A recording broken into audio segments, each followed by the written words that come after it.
All right, today we are jumping into a true American classic, Nathaniel Hawthorne's The Scarlet Letter from 1850. This is a story that's all about sin, public shame, and, maybe most importantly, the fight to figure out who you are when the world is trying to tell you exactly what you should be. So let's get right into it. But first, let me ask you something. I want you to really think about your single worst mistake. You know, the one thing you wish you could take back. Got it? Okay, now imagine having to wear a sign of that mistake right on your shirt every single day for everyone to see. There's no hiding it, no forgetting about it, ever. Well, for the hero of our story, Hester Prynne, that's not just a thought experiment. It's her reality.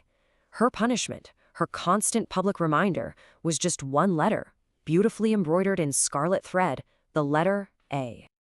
Now, to really get why a single letter could be so totally devastating, you have to understand the world Hester was living in. It was a society that was basically built on the power of public shame. So picture this. We're in 17th century Puritan New England. This was a place where religion wasn't just for Sundays, it was everything. Your public reputation wasn't about being popular, it was seen as a direct reflection of your soul. In a world this strict, shaming someone in public wasn't just a punishment, it was how they kept everybody in line. It was social control, pure and simple. So what was Hester's big crime? She had a child without being married. And for that, the town leaders sentenced her to wear a scarlet A on her chest for the rest of her life. The A stands for adulterer, and it's meant to be this permanent, inescapable brand of her sin. But this is where the story gets really, really good, because Hawthorne brilliantly sets up this contrast between Hester's public shame, the kind that's forced out into the open, and the private guilt that's eating someone else up from the inside. And that leads us to the absolute core question of the whole novel, right? What's actually worse? What does more damage to a person? A sin that everyone knows about, or a sin that you keep hidden, locked away where it just festers?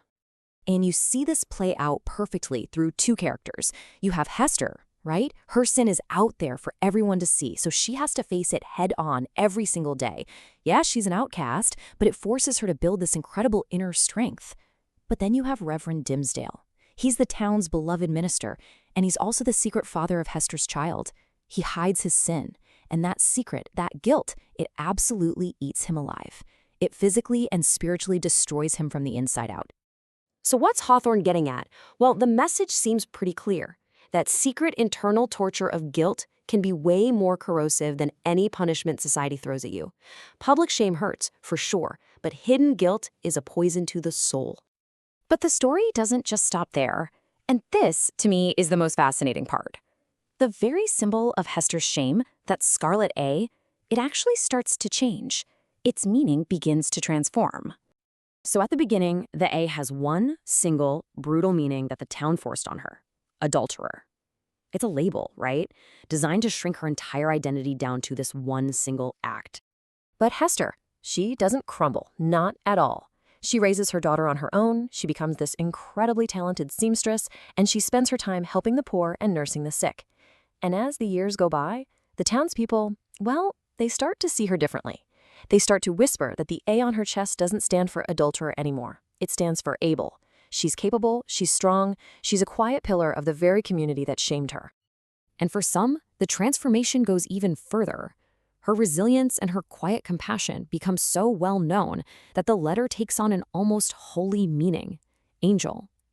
It's just this brilliant way of showing how she reclaims the symbol, and by doing that, she reclaims her own story from the people who tried to write it for her.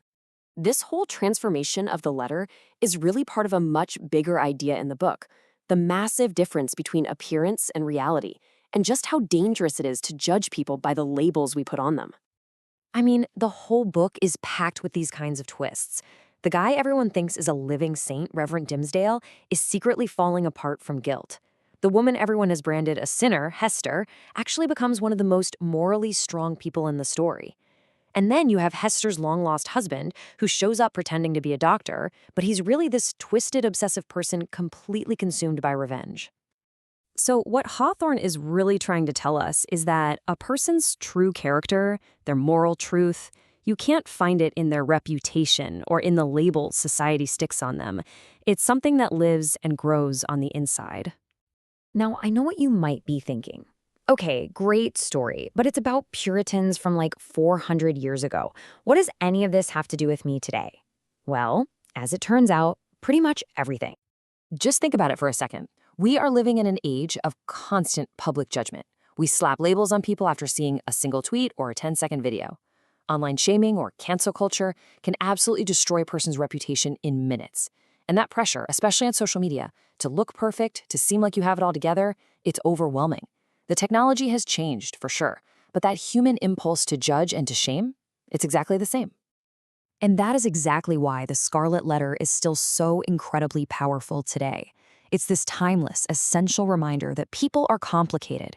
You can't, and you shouldn't, reduce an entire human being to their worst mistake or to one bad moment from their past. So I'll leave you with this question to think about. In our modern world of instant judgment and digital footprints that last forever, how do we hold on to that idea? How do we give ourselves, and maybe more importantly, each other, the grace to be more than our worst moment?